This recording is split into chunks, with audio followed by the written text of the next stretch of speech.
देखिए ये थ्योरम है कि prove that √5 is irrational number. हमें प्रूव करना है कि √5 जो होगा क्या होगा, इरेशनल नंबर होगा। ऐसा बहुत ये आर्य सवाल की एग्जाम्पल में दिया है कि √3, √5, √7, √11 एक ठो बना लीजिएगा तो बाकी बन जाएगा। यहाँ पर प्रूव करना है कि ये रेशनल नंबर है। हम मान लेते हैं कि इरेशनल नहीं है, क्या है ये इरेशनल नंबर नहीं है, रेशनल नंबर है मान लेते हैं। यदि हमारा माना हुआ लास्ट में रॉन्ग हो जाएगा तो इसका मतलब हम लास्ट में लिख दें कि ये इरेशनल नंबर है। पहले हम इसको मान लेते हैं कि ये क्या है, रेशनल नंबर है। ई possible let √5 is rational number.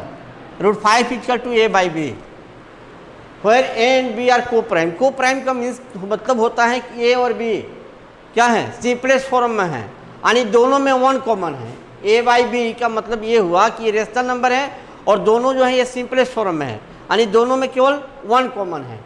तो √5 इक्वल टू a/b, इसको क्रॉस मल्टीप्लिकेशन कर दिए। √5b और b ले करेंगे √5b, a और 1 ले करेंगे a, square both side √5b square a square, और ये √5 को 2 बार करेंगे 5b square equal to a square. 5 जब इस तरह से इधर आएगा इसका मतलब ये हुआ, यहाँ मल्टीप्लाई है, इधर आएगा तो डिवाइड हो जाएगा, यानी 5 जो है 5 डिवाइड से a स्क्वायर, 5 जो है a स्क्वायर को डिवाइड करता है। जब 5 a स्क्वायर को डिवाइड करेगा तो ये निश्चित रूप से ये 5 जो है a को भी डिवाइड करेगा। किसी भी क्वेश्चन में यदि उस नंबर से डिवाइड हो जाता है, स्क्वायर डिवाइड हो जाता है, तो जो नंबर है वो निश्चित रूप से डिवाइड होगा। यहाँ लिखेंगे कि 5 divides a square, so 5 divide से, यानी a जो है 5 से a डिवाइड हो जाता है, यानी 5 is the common factor in a, यानी 5 a में कॉमन है। जब a में कॉमन है 5 तो हम a के जगह पर क्या मान लेते हैं, 5c मान सकते हैं, 5d मान सकते हैं, कुछ भी मान सकते हैं। c क्या है, फॉर सम इंटीजर c के जगह 1 ले लो 5 आ जाएगा, 2 ले लो 10 आ जाएगा, 3 ले लो 15 आ गया, यानी यहाँ पर कुछ भी नंबर रखेंगे वो 5 के टेबल में आ जाएगा। इसीलिए यहाँ पर a के जगह पर हम क्या मान लेते हैं, late equal to 5c। 5c इसलिए मान लिए क्योंकि 5 इसमें कॉमन है, तो यानी ये यहाँ जो भी रखेंगे वो 5 के टेबल में आ जाएगा, इसीलिए a के जगह पर हम 5c मान लिए। बुक में जो है ज़्यादा करके 5c लिखा हुआ है, 5d भी लिख सकते हैं। यहाँ पर by 1 5b square equal to a square, a के जगह 5c कर दिए, 5b स्क्वायर a के जगह पर 5c, 5 5 जो 25c स्क्वायर, इसको डिवाइड कर दिए, 5 5 जो 25, b square equal to 5c square, यानी 5 डिवाइड्स b स्क्वायर। इसका मतलब 5 डिवाइड्स b, इसका मतलब ये है कि 5 is the common factor of a and b। यहाँ पर हम देख लिए हैं कि यहाँ पर जो है 5 a को डिवाइड कर रहा है, यहाँ 5b को डिवाइड कर रहा है। इसका मतलब ये हुआ कि 5 is the common factor of a and b। But this contradiction the fact that a and b have no common factor other than 1। यहाँ लेकिन यहाँ तो आ गया कि 5 जो है a में भी कॉमन है, b में भी कॉमन है, लेकिन क्वेश्चन में हम जो लिखे यहाँ पर जो प्रूफ किए उसमें लिखे हैं कि 5 equal to a/b that is the को प्राइम।